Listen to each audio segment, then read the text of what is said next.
अल्लाह ताला ने हजारों अंबिया भेजे, लेकिन हजरत मोहम्मद सल्लल्लाहु अलैहि वसल्लम से पहले भी कुछ अंबिया तुर्कों में भेजे गए थे। लिहाजा वो उखरवी जिंदगी और खुदा के एक होने पर यकीन रखते थे।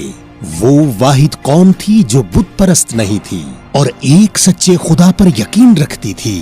एक बाज़ंतीनी मौर्रिख सिमुकाटा ने तुर्कों के कबल अज़ इस्लाम अकीदे के बारे में यूं कहा, तुर्क एक खुदा के अलावा किसी और चीज की इबादत नहीं करते हैं। जिसने आसमान और जमीन को पैदा किया वो उसके लिए घोड़े, मवेशी और भेड़ें कुर्बान करते हैं। चुनाचे उसके कहने के मुताबिक तुर्कों का ईमान इस्लामी अकीदे से मिलता जुलता था। इसके अलावा तुर्कों की समझ जो कि आसमान हमारा खैमा, सूरज हमारा झंडा है, इस्लामी फरीजे के मुताबिक पूरी दुनिया में इस्लाम को फैलाने की एक और ममासलत है। तुर्कों में इस्लाम पहली बार कब आया? तुर्कों और अरबों के दरमियान इब्तदाई मार्के हजरत उमर रजी अल्लाह ताला अन्हो के दौरे खिलाफत में हुए। सन 642 में मुस्लिम फौज ने नहमद की जंग में सल्तनत फारिस को गिरा दिया और फिर आगे बढ़कर कफकाज के इलाके तक पहुंचने के बाद खैगनत की सरहदों तक आ गई। उस दौरान तुर्कों और अरबों के दरमियान मामूली सरहदी तनाज़ात की सूरत में मुलाकातें हुईं। आप सल्लल्लाहु अलैहि वसल्लम ने फरमाया, तुर्कों को छोड़ दो जब तक वो तुम्हें छोड़ दें। चूंकि अरब इस हदीस को जानते थे, इसलिए उन्होंने तुर्कों से लड़ने से गुरेज किया। वो तुर्कों को दीन इस्लाम कबूल करने से रोकना नहीं चाहते थे। नतीजतन रसूलुल्लाह सल्लल्लाहु अलैहि वसल्लम की रिहलत के 10-15 साल बाद चंद तुर्क बाशिंदे इस्लाम से मुतारिफ होने लगे। जैसे ही तुर्कों ने बतदरीज इस्लाम कबूल करना शुरू किया, उमवी खिलाफत की कौम परस्ताना सोच और नौ मुस्लिमों को दूसरे दर्जे का शहरी तस्वुर करने का नुक्ता नजर इस्लाम को फैलाने में एक बड़ी रुकावट बन गया।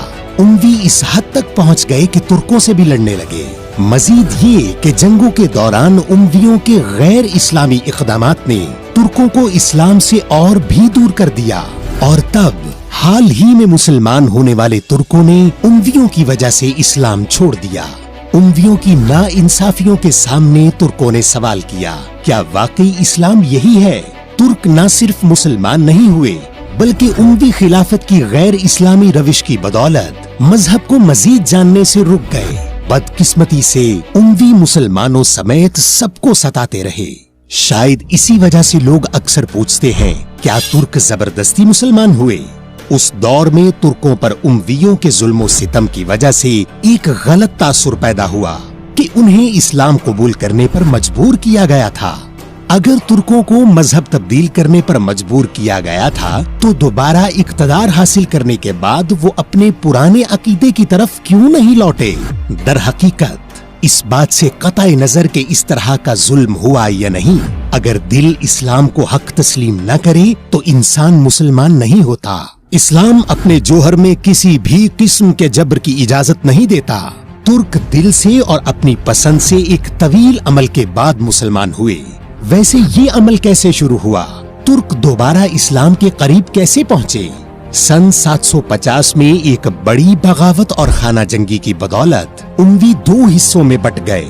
नतीजतन बनु उमैया की जगह खिलाफत अब्बासिया कायम हुई और बनु उमैया की तमाम गलत रविशें खत्म हो गईं। अब्बासी खिलाफत के कायम के कुछ ही अरसे बाद एक जंग शुरू हुई जो आलमी तारीख का एक अहम मोड़ है, तल्लास की जंग। मुस्लिम दुनिया में हंगामा आराई का फायदा उठाते हुए चीनियों ने अब्बासियों के सरहदी शहर फरगाना पर कब्जा कर लिया। उनका बुनियादी मकसद कब्जा ही नहीं बल्कि वस्ती एशिया में अपने अकायद फैलाना भी था।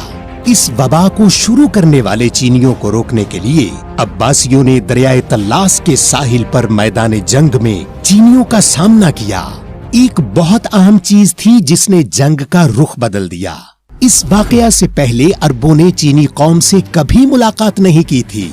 इस जंग में अरब न सिर्फ चीनियों बल्कि तुर्कों से भी लड़ने वाले थे। जी हाँ, कारलूक तुर्क, जो तुर्क तारीख के तारीख तरीन दौर में रहते थे। गैर मुस्तहकम आमदनी की बदौलत किराए के फौजियों के तौर पर काम करते थे। चूंकि चीनी जनरल गाओ को ये मालूम था, इसलिए उसने कारलूक तुर्कों के रहनुमा से मुआहिदा किया और अरबों का मुकाबला उनको इत्तेहादी बनाकर किया। चुनाचे तल्लास की जंग एक ऐसी जंग थी जिसमें तीनों कौमों ने हिस्सा लिया। जंग के इब्तदाई चंद दिन बहुत वहशियाना थे और चीनी फौज गैर मुतवक्के तौर पर अरबों पर गालिब आ रही थी। आला हथियारों और जदीद टेक्नोलॉजी के बाइस चीनी बरतरी पर थे। 5 दिन तक जारी रहने वाली जंग के आखिरी दिन एक ऐसा वाकया पेश आया जिसने जंग का रुख ही बदल दिया। ये उस वक्त हुआ जब चीनी अरबों को शिकस्त देने वाले थे।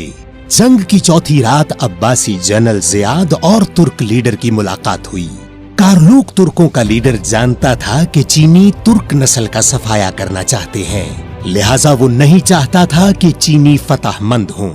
मामला अब पैसे या रोजी कमाने का नहीं था, वो चीनियों को सबक सिखाना चाहता था, बरसों से सामना करने वाले जुल्म सितम की वजह से। लेकिन वो उमवियों के जुल्म भी फरामोश न कर सका। अब्बासी जनरल ज़ियाद ने वादा किया कि जो माजी में हुआ वो दोबारा नहीं होगा।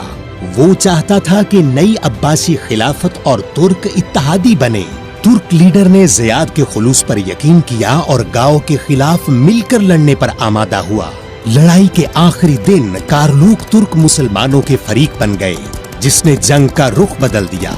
अरबों ने चीनी फौज के मरकज जबकि तुर्क घुड़सवारों ने अचानक दाईं और बाईं जानिब हमला करना शुरू कर दिया।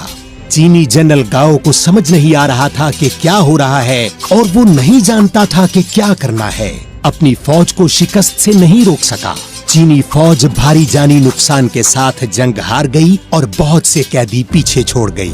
751 तल्लास की जंग आलमी तारीख का अहम मोड़ था। उसकी वजह ये है कि अगर जंग चीन की फतह के साथ खत्म हो जाती तो वस्ती एशिया पर चीनी मजहब का गलबा होता। दुनिया में कोई ऐसी ताकत नहीं थी जो चीन का सामना कर सके, लिहाजा उस जंग में अरबों की फतह ने वाकई अहम पेशरफ्त की। इस्लामी और तुर्की दोनों तारीखों में सबसे अहम बात यह है कि उसने वस्ती एशिया की इस्लामाइजेशन की राह हमवार की। एक और वाकया भी पेश आया जिसने आलमी तारीख का धारा बदल दिया। एक ऐसी इजाद जिसे चीन ने बाकी दुनिया से छुपा रखा था, मुसलमानों ने पकड़ लिया।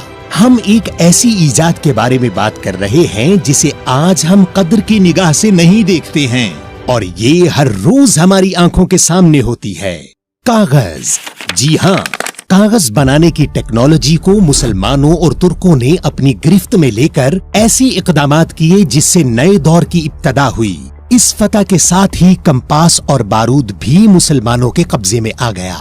इस तरह अब्बासियों ने सुनहरी दौर के सफर के लिए इंतहाई अहम कदम उठाए। उस जंग के नतीजे में तुर्कों और अरबों की दुश्मनी दोस्ती और ताउन में बदल गई। तिजारती रास्ते खोल दिए गए। सिर्फ यही नहीं, अब्बासी खलीफा अल मंसूर चाहता था कि तुर्क खुसूसी मुहिम्मात में हिस्सा लें। तुर्क जो बगदाद में खलीफा के मुहाफिज थे, गालिबन पहले तुर्क मुसलमान थे। वो इतने अच्छे जंगजू थे कि उन्हें सरहदी शहरों जैसे मलातिया और अडाना में तयनात किया गया था। उस दौर में इस्लाम के लिए तुर्कों ने खुद को मुकम्मल तौर पर वक्फ कर दिया था। उन्होंने बाज़ंतीनियों के खिलाफ फौजी मुहिम्मात में भी हिस्सा लिया। इस्लाम की अशात के लिए अब्बासी खलीफा ने ऐसा कामयाब तरीका इस्तेमाल किया कि जंगी कामयाबियों की तरह इस्लाम की अशात में भी फतह नसीब हुई। तुर्क शहरों में पहला शहर जिसमें लोगों ने इस्लाम कबूल किया वो ताशकंद था, जबकि कारा खानी खानेट पहली बड़ी इस्लामी रियासत थी। 10वीं सदी के आगाज में एक तुर्क गिरोह ने इस्लाम कबूल किया। बाद अज़ां ओगोस तुर्कों के एक गिरोह ने उनकी पैरवी की। उनके सरदार का नाम सल्जूक था। उसने एक अजीम सल्तनत की तरफ पहला कदम उठाया जिसकी बुनियाद बाद में रखी गई। जी हाँ, अजीम सल्जूकी सल्तनत। इस तरह बाकी ओगोस तुर्कों में इस्लाम एक मुरव्विजा मजहब बन गया। सल्जूकी सल्तनत के साथ 11वीं सदी के आगाज से जब तुर्क कौम की फितरत में पाई जाने वाली बहादुरी की सिफत इस्लाम के मुकद्दस मिशन के साथ मिली, वो मिशन जो मक्का और मदीना से शुरू हुआ और उनकी सरजमीन तक पहुंचा, तो तुर्कों ने तारीख में अपना सही मकाम हासिल कर लिया। उसके बाद जो हुआ वो सबको मालूम है। केलिज अरसलान, अल्प अरसलान, सुलेमान शाह, उस्मान गाजी, मोहम्मद फातेह, सुलेमान आलीशान, صرف ترک خاقان ہی نہیں رہے، وہ اسلام کے پیغام کو دور دراز کی سرزمینوں تک بھی لے گئے۔ اللہ کے حکم سے ان کے ہاتھوں اسلام پوری دنیا میں پھیلا۔ یونس ایمرے، احمد یسوی، رومی اور بہت سے دوسرے تھے۔ ان جیسے خاصا اثر رکھنے والے صوفی اماموں نے وسطی ایشیا کی اسلام سے وفاداری میں بہت اضافہ کیا۔ اسلام ایک الہی اور آفاقی مذہب ہے۔ اسلام اپنے جوہر میں جبر کی اجازت نہیں دیتا۔ اسلام کسی بھی دوسرے سے بہتر نظام پیش کرتا ہے اور اسلامی اقدار انسانی فطرت کے مطابق ہیں۔ یہی عوامل ہیں جن کی وجہ سے ترک اسلام پھیلانے میں کامیاب ہوئے۔ ترکوں نے مسلم دنیا اور اس کے مذہبی مکاتب کی ہمیشہ خدمت کی ہے۔ انہوں نے اسلامی مقصد کے لیے اپنی جان و مال کی قربانی دینے سے دریغ نہیں کیا۔ انہوں نے اسلامی اقدار پر کبھی سمجھوتا نہیں کیا۔ رسول اللہ صلی اللہ علیہ وآلہ وسلم کے طریقے پر چل کر اور انہیں اپنا راہبر مان کر ہی وہ انتہائی بلندیوں پر پہنچ گئے۔ بحیثیت مسلمان ہمارے لیے ضروری ہے کہ ہم اپنے اسلاف اور ان کی جد و جہد کو مثال کے طور پر لیں، جس میں انہوں نے اپنی ذاتی خواہشات کی بجائے ایک عظیم مقصد کے لیے زندگی گزاری۔ اپنے وقت کے بہت سے بہانوں کے پیچھے پڑے بغیر ایسی زندگی گزاریں جس سے اللہ راضی ہو اور جو آنے والی نسلوں کے لیے مثال ہو۔ اگر ہم ایسا نہیں کرتے تو ہم ایک ایسی نسل بن جائیں گے جس پر پچھلے لوگ مذمت کریں گے اور آنے والے شرمندہ ہوں گے۔ ایک ترک کے متعلق سوچتے ہوئے اگر ایک مسلم شناخت ذہن میں آتی ہے تو اس کا مطلب ہے کہ ابھی زیادہ دیر نہیں ہوئی۔